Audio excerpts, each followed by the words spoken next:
Hello and welcome back to the Eyes of O Gaming channel for another older game review. Which, yes, I'm going to try to double down on older game reviews or retrospectives, whatever you want to call it. I put up a poll on the channel a little while ago and the response was resounding in favor of older game reviews, so that's what we're going to focus on. Make sure to vote in polls or leave comments of what you would like to see, as I really do pay attention and try to adjust based on what you want to see.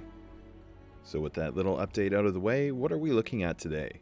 Well, in this one, we're going to go all the way back to 2010 to return to the role of Super Spy Sam Fisher in Splinter Cell Conviction. This one was developed and published by Ubisoft, and as I already mentioned, released back in 2010, so it definitely has some years on it by now.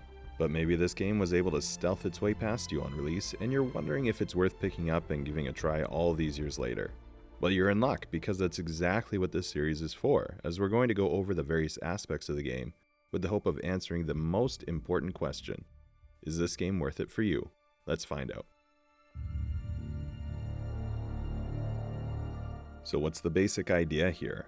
Well, if you've played previous Splinter Cell games, you'll probably have the main idea. You play as Sam Fisher, a secret agent, special operative, basically all-around tactical badass who gets the job done. This one does play out a little bit different from previous releases, as although it is still a stealth game, it feels more Jason Bourne rather than the unseen ghost operative of the past releases. This will either be a benefit or a detriment depending on your personal taste and playthrough, though this does seem to be the typical Ubisoft move where they move their stealth-oriented games away from the stealth purist style and into a more direct combat game which incorporates some stealth elements. This game was released and takes place after Double Agent, where Sam leaves Third Echelon, and so in this one Sam is working for Sam, which does seem to fit the grittier, more aggressive style of the game, as opposed to that cool, detached operative of previous entries.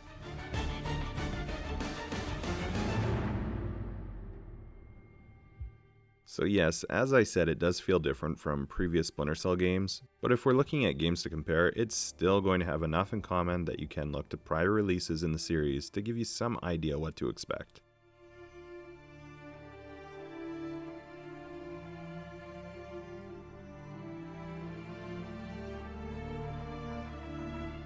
Another series that feels similar to this title are the Hitman games.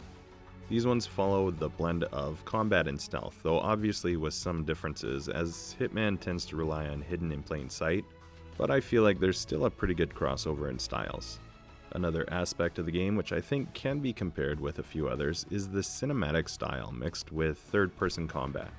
For this we can look at games like the Uncharted series or Max Payne to give you some idea of what I'm talking about here. Lastly, here's a few other games that released in the same year, just to give you some contextual comparisons from when the game was released.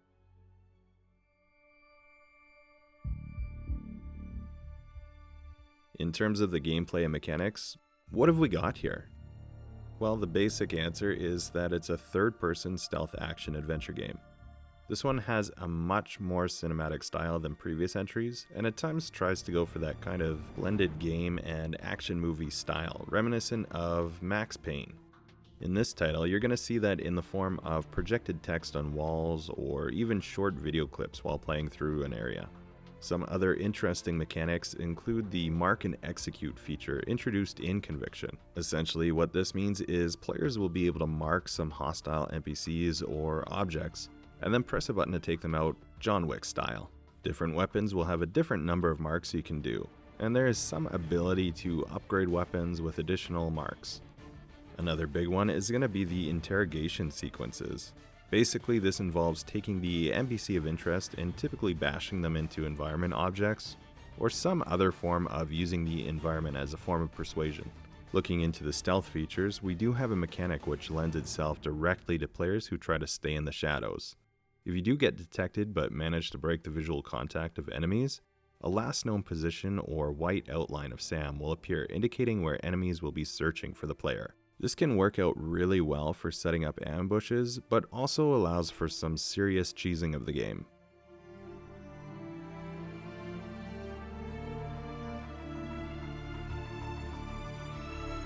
Graphics are done really quite well considering how long it's been since the release date.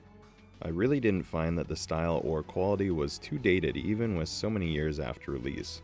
Obviously, it's going to lack some of the bells and whistles of brand new games, and NPCs will be a little bit stiff compared to something more modern, but really the graphics are aging very gracefully. Enemy NPCs are going to look all pretty similar for the most part, typically the military-esque or PMC thug style baddies. Environments are also not going to be super varied. There are a couple of unique locations, but for the most part, expect your typical military installations, urban centers, and government buildings. Cinematics are all still pretty good as well, and they shouldn't pull you out of the experience either.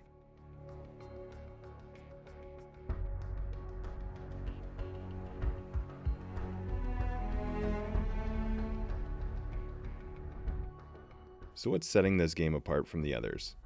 Well, actually what sets this one apart from previous Splinter Cell games makes it feel like quite a few other games out there.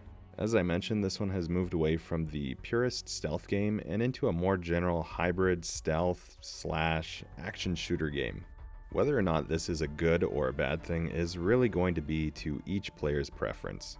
Personally, I tend to enjoy this hybrid style of game, ones that allow for stealth but also give players the option to go heavy when they want to, without it being so punishingly difficult that going loud is essentially impossible. That said, I did personally have some slight disappointment at the fact that, as with all games and especially Ubisoft games, the franchise that this game is a part of had something that set it apart from the herd, and its uniqueness is essentially being muted in order to make it like others and feel more, mainstream? This one released prior to the complete Ubisoft make every game feel like a clone of each other. But it still is on that trajectory, and it's really sad to see this shift of all games essentially becoming the same thing. In terms of bugs, I didn't really run into any. The game played smooth, and I think I had maybe one crash. Personally, I counted this as a major win, as I wasn't even able to complete Double Agent. I ran into game-breaking bugs the 2 times that I attempted to play through, making it impossible to complete that game.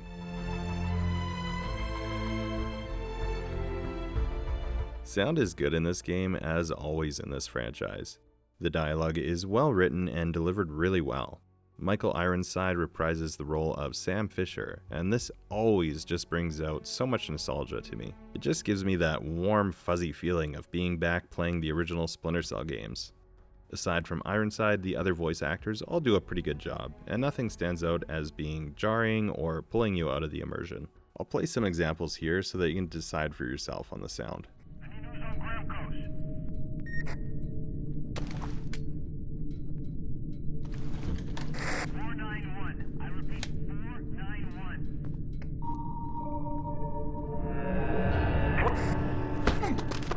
So what are we supposed to do with these? Drag them to the back court?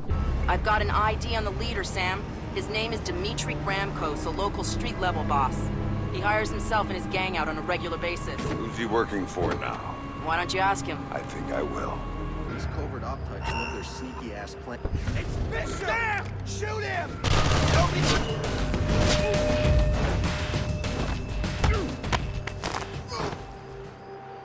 Tell me what I need to know, and I might not snap your neck. Fuck you! I'm not afraid of you, Fisher! Wrong answer.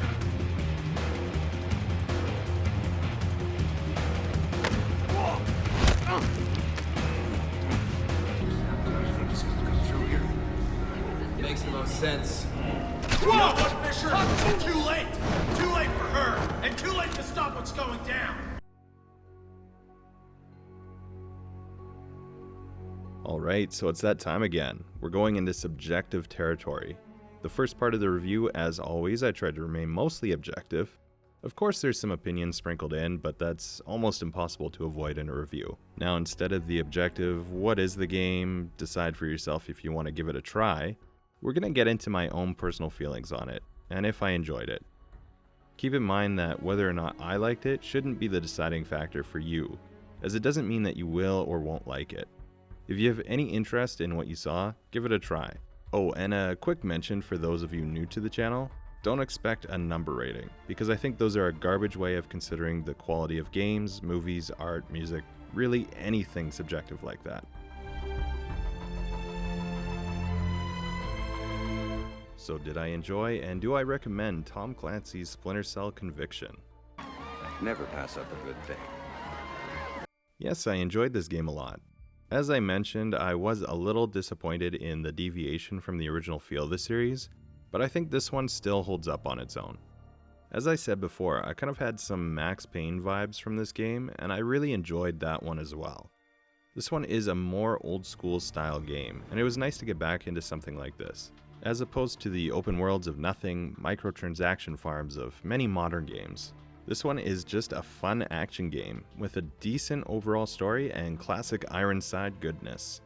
It's going to feel a lot more like Sam is a Bourne-style agent compared to his third echelon past. But this grittier story and rogue agent predicament really lends itself well to the gameplay style, as Sam is no longer the cold, calculated professional operative. He's working for himself, and so he doesn't have those immense agency resources backing him up, and it feels like it. I recommend this game for anyone looking for a classic third-person action shooter game and just wants a quality, polished experience, even if the story isn't going anywhere groundbreaking. It's definitely a fun experience and should serve to keep you interested in what's coming next, especially if you're a fan of the series.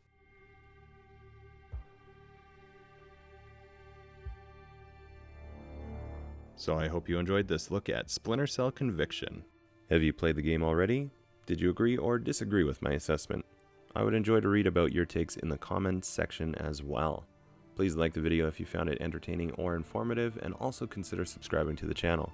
I make a variety of gaming content and would be very happy to have you join the community and direct the future of the channel. Otherwise, thank you so much for taking the time to watch today, and until next time, take care.